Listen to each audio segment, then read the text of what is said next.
What's going on, everybody? It's Lowe's here. We back on the throne of positivity, where the first is last and the last is first.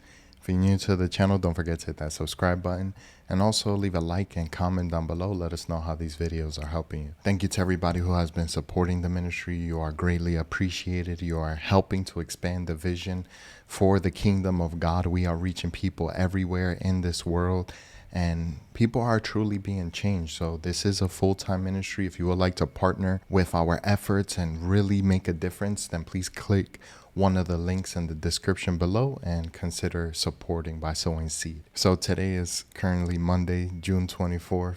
Time is flying like that. It's 2:20, which means that I need to be getting ready for the live session. I had a really busy day today, and if I don't do it now, my voice is gonna be done after the live, and I'm not gonna have a video for tomorrow. So I need to make this video for today and preserve my voice as much as possible and not get all crazy and out of hand. But I was really thinking with the Lord, what is the message for today, to continue this series of how to get to the blessing and enjoy the fruitfulness of joy and peace of being with the Lord.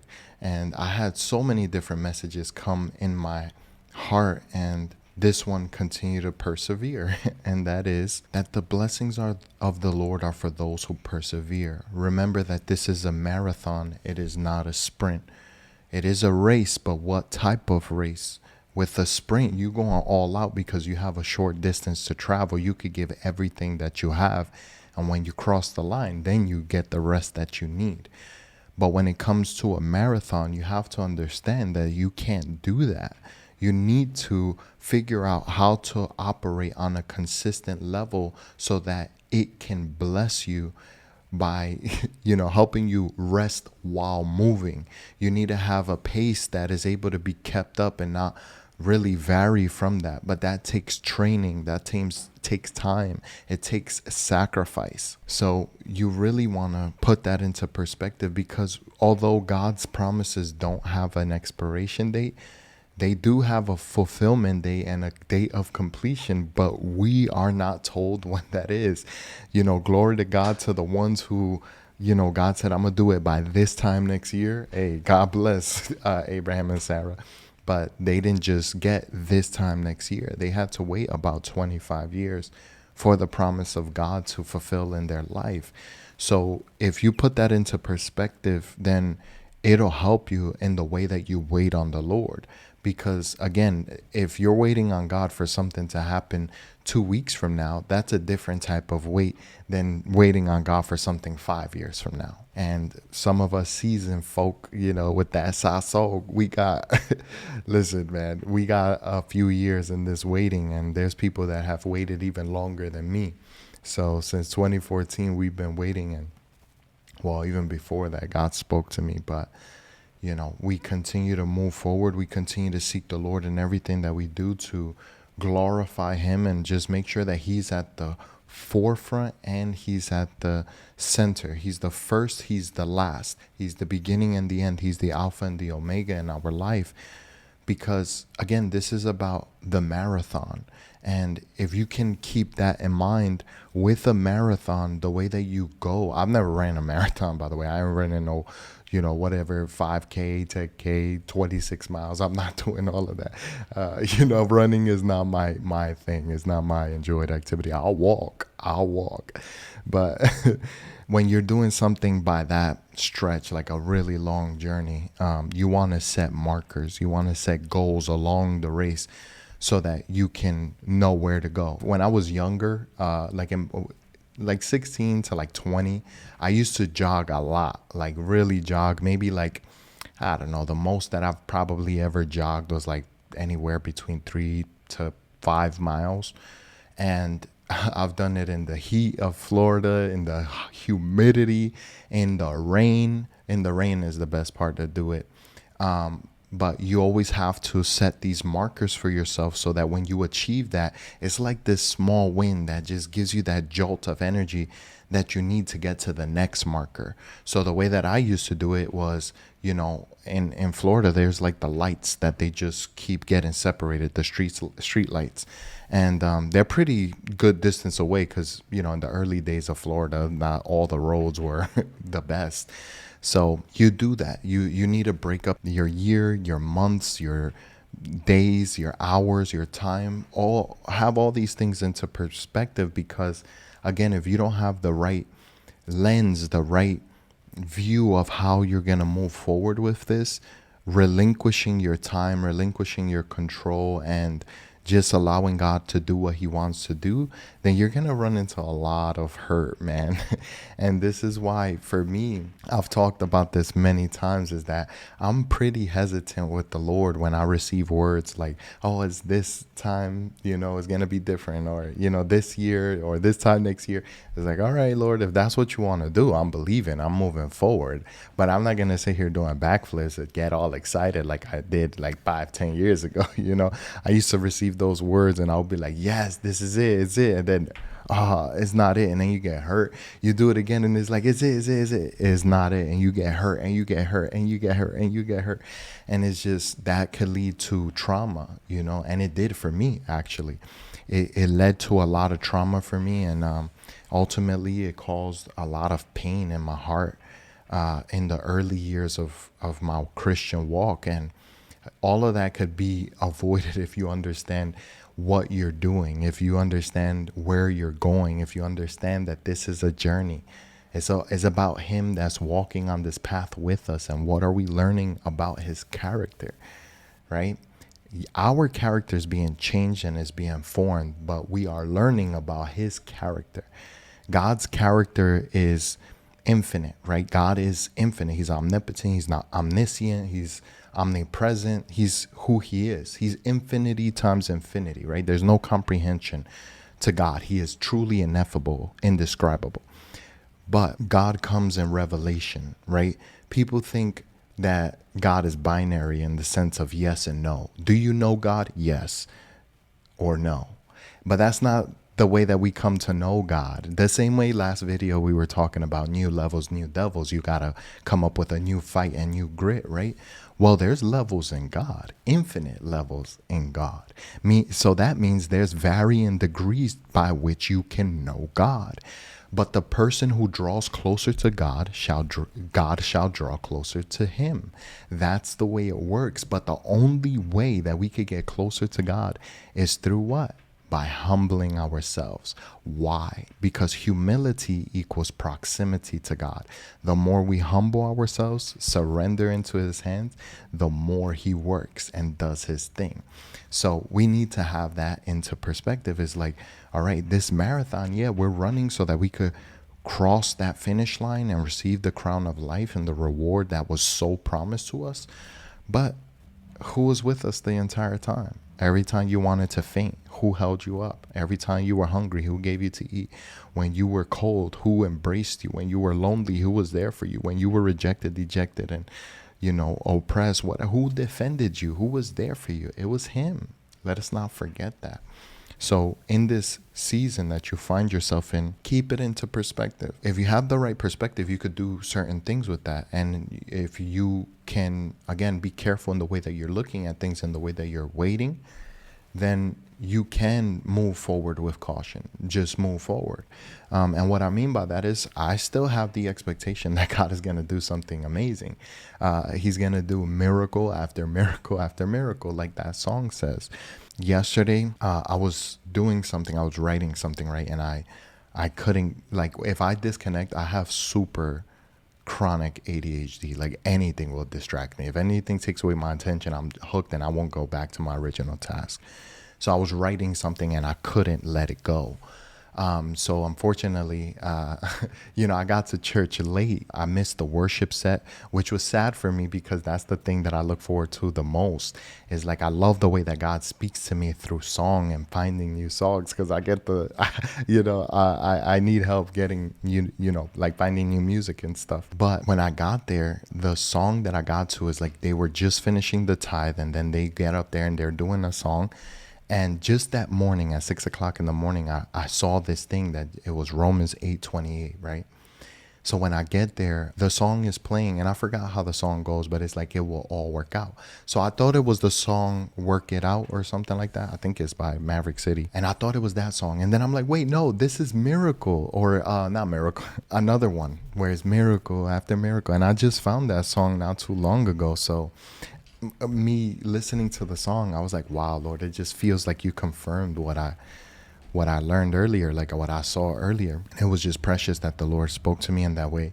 And then it ended up turning into a mini worship service. They ended up like 20 minutes early for some reason, but it was okay. But with that, I have felt in the Lord that he has been confirming to me over and over again, this time will be different. And I am standing on the promises of God. I am declaring them, because you get to a point as a seasoned vet where it's just like, you got 10 years in on this thing. Yeah, you can't run as fast as you did before. And, I feel like I'm really in my prime, in the sense that the strength that I have is equal to the confidence that I have in myself as a human being, right? I'm 31 years old, and I've always said that when you turn 30, like, that's year zero, and every year after that is the true years of your life. So I'm 1 year old, right? When you're young, you just have all strength and unction and passion and pride, but you have no real sense of who you are, right? But now that I'm older, I have that. And I feel like I'm ready to move forward with my life. I feel like God is really saying, declare the promises of over your life and just continue to believe in him, because he's going to do it. And I feel this in my spirit, that the latter part of 2024 is going to be way better than the first 6 months of 2024. Just like we've already declared on live several times, God blessed the latter years of Job more than the former years. And God is going to repay you for all the things that you lost. You just got to stand on his promises. And I think that God takes his time for the purpose of helping us get our perspective corrected, but also for the purpose of, I'm not just here on a whim. I'm not just here simply on the basis of my desire for the thing to be completed. Because when you get weathered, when you get beaten by the waves year after year, you go through storm after like inconquerable storm, and you just like, I don't know what, you get weathered, you get storm tested, you battle proven.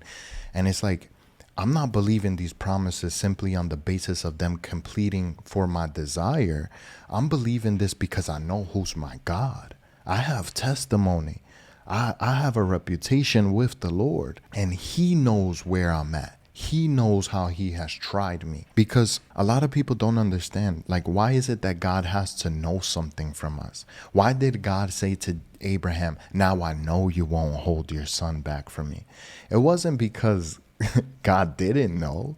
It's not that. Abraham needed to know, right? That's it.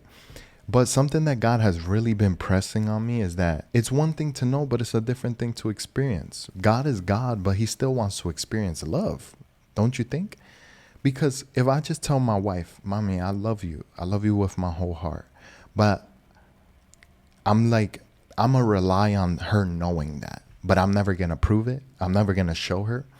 My love for her is proven in the way that I hold myself accountable to my vows to her, how I fulfill those vows to my wife, in that I show her, like, look, I love you. You know what I'm saying? I remember all the important dates.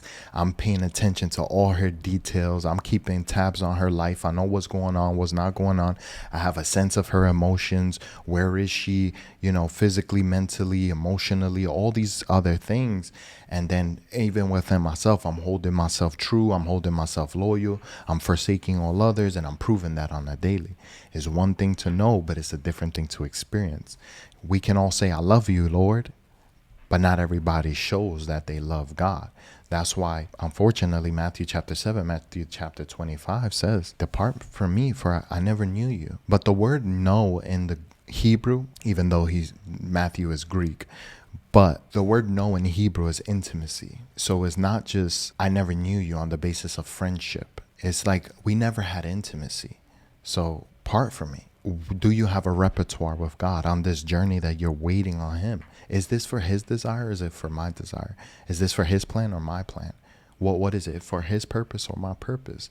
And if we really say that this is for the Lord, then how do we prove that? When we don't get what we want, when our expectations aren't met, when we are disappointed, when the timeline keeps going, the calendar dates don't stop, the clock keeps ticking. But I want to assure you that what God has for you, there's no time lost with the Lord. He's going to restore all, right? I'm 31 years old, so something that be bothering me is, I've always mentioned to you guys, as a man, your identity is tied to your ability to provide.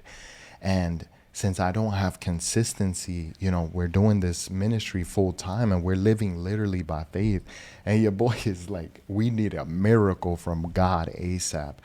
But, it hurts you because it's like, man, I have no consistency. I can't say by this day I'll do this, by that day I have this much saved and I'm responsible, or like any other thing. It's like you really tied to this ministry in that way and your identity, and it hurts. But you got to keep going. You got to keep going. When you don't get what you think should happen, or you're working and you're toiling and it's like, what's going on? Where's the fruit? You see a lot of progress, but then it's like, I still don't have the fruit. You know what I mean? So if you can keep going during that time, that's where it shows that you truly care for the Lord. That's where your love is demonstrated. Is like, again, it's not, loving my wife is all those things that I demonstrated, but where it's truly loving my wife, I think the deepest level of love is when things don't go my way. Or what about unexpected life events that happen? I don't know. Anything can happen in life. Am I going to stick it through? There's a reason why in our vows we say through sickness and through health, for richer and for poorer, only death do us part. Am I gonna hold it through all the way to death do us part? That's what I gotta prove to God, even in this waiting. I'm not saying he denies us for the sake of denying us, because again, Lamentations chapter 3 says, it is not of God to subvert or deny justice. He hates wickedness. So he won't stand for it, especially for himself. He's perfect. So, beloved, I just want to encourage you. I don't want to keep this too long. Again, it's now 2:40. I got to get ready to go live in about 15 minutes. And I want to preserve my voice. So I'm really hoping that this video was short, but it was sweet, succinct, and impactful. Let me know. What do you think about this? How are you keeping this into perspective? Are you really proving through the denial, the delays, and the closed doors in your season of waiting? And through each time, where's the state of your heart? Because what I've noticed within myself, every time that I have an expectation like it's gonna happen here and it doesn't, it hurts for the moment, maybe a day or two, or even like maybe an hour or less. I bounce back stronger, man, each time. And that in and of itself is an indication that God has something greater and he's preserving and protecting his promises. So, beloved, you received a promise from God. Stand on that promise. Declare those promises over your life.